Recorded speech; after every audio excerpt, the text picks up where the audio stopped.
Bekam ni adalah satu amalan sunnah, amalan tradisi yang lebih daripada 5,000 tahun dahulu lagi orang makan bekam. Semua orang amat bekam. Dan yang signifikannya adalah apabila Rasulullah SAW dibangkitkan, dan pada masa tersebut dah ada sebenarnya orang berbekam, tapi yang signifikannya adalah semasa Isra' dan Mi'raj, baginda sallallahu alaihi wasallam melalui beberapa kumpulan malaikat semasa Isra' dan Mi'raj, dan malaikat bagi tahu ini satu hadis sahih mengatakan wahai Muhammad, hendaklah kamu berbekam kerana berbekam inilah sebaik-baik rawatan. Jadi itu signifikannya mengapa kita nak buat bekam. Menurut Dr. Abdul Aziz, beliau membuat kajian secara terperinci serta secara saintifik tentang amalan bekam. Katanya dengan mengeluarkan darah daripada badan seseorang pada tempat dan masa tertentu, ia boleh memberi kesan positif kepada kesihatan. Jadi bermula daripada kajian yang dibuat, beliau kembangkan ilmu bekam ini untuk digunakan sebagai salah satu cara merawat mereka yang menghadapi sakit kronik. Ini biasanya diamalkan oleh masyarakat Cina. Masyarakat Cina dia suka buat bekangin saja, mana dia letak kap, dia pump dan angin saja keluar. Kita guna jarum saja, jadi dia lebih selamat lah. Kalau zaman dahulu dia buat bekam tetapi tidak hygiene.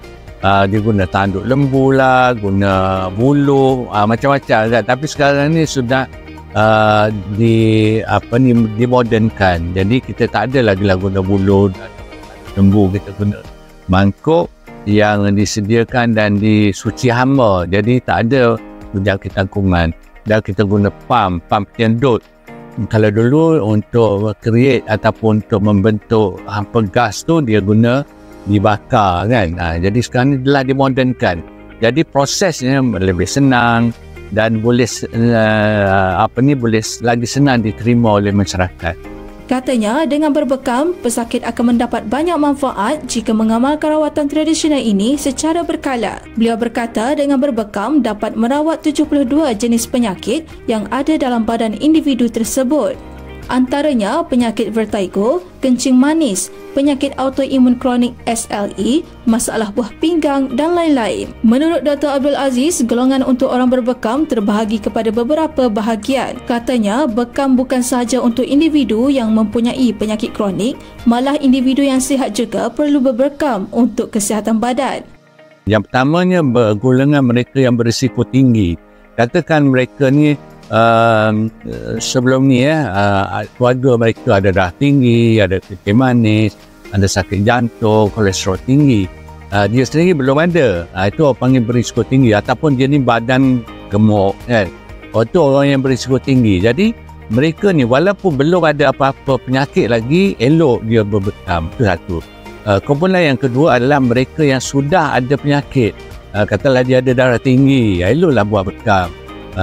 Dan katakanlah dia ada kencing manis, ada kolesterol tinggi, ada masalah buah pinggang. Jadi semua tu elok buat bekam. Sakit buah pinggang dia, kalau tahap 4, tahap 5, tahap 4, tahap 5 dia kena buat 2 kali seminggu. Kalau tahap 3, sekali seminggu. Kalau tahap 2, 2 minggu sekali. Kalau tahap 1, sebulan sekali.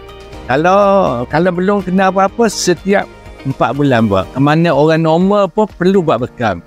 Kerana apa? Kerana dia boleh menurunkan ataupun dia mengeluarkan darah yang mengandungi toksin daripada badan. Tambahnya, ada juga golongan yang tidak boleh berbekam, iaitu golongan yang ada masalah darah seperti thalassemia dan leukemia.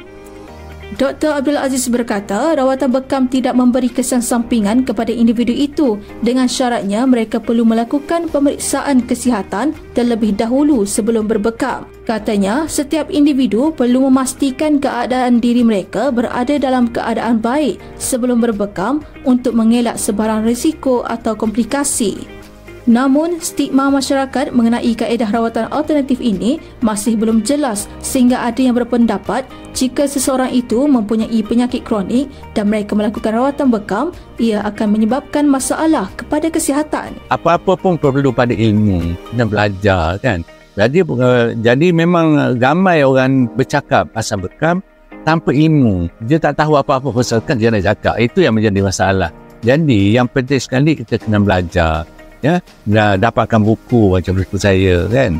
Ini buku ni memang lengkap, buku satu. Jadi banyak persepsi negatif. Ada lagi orang kata kalau kecil manis tak boleh buat bekam, nanti tak boleh terbaik kan. Itu adalah persepsi negatif yang mana boleh diatasi dengan dia belajar.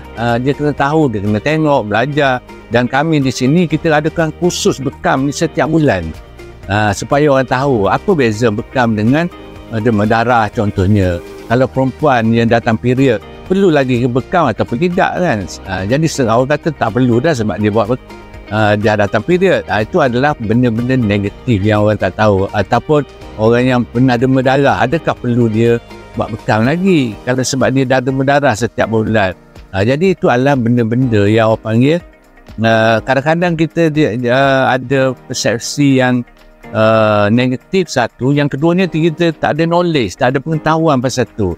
Jadi kena belajar, ikuti kursus-kursus supaya kita dapat maklumat yang terkini dan maklumat yang betul pasal bekam. Menurutnya, harga bekam di Neo Medicare berbeza mengikut penyakit. Katanya, rawatan penyakit tersebut pula bergantung kepada bilangan mangkuk atau cup yang digunakan. Katanya, bekam ini haruslah digunakan sekali dalam perubatan moden kerana perubatan moden mempunyai hadnya yang tersendiri. Amalan berbekam sebenarnya sudah tidak asing lagi dalam masyarakat pelbagai budaya, malah ia merupakan amalan sunnah serta dipercayai mampu memberi kesan yang baik untuk kesihatan tubuh badan individu yang menjalani rawatan ini. Alini Nadira Ismail, Amerika TV.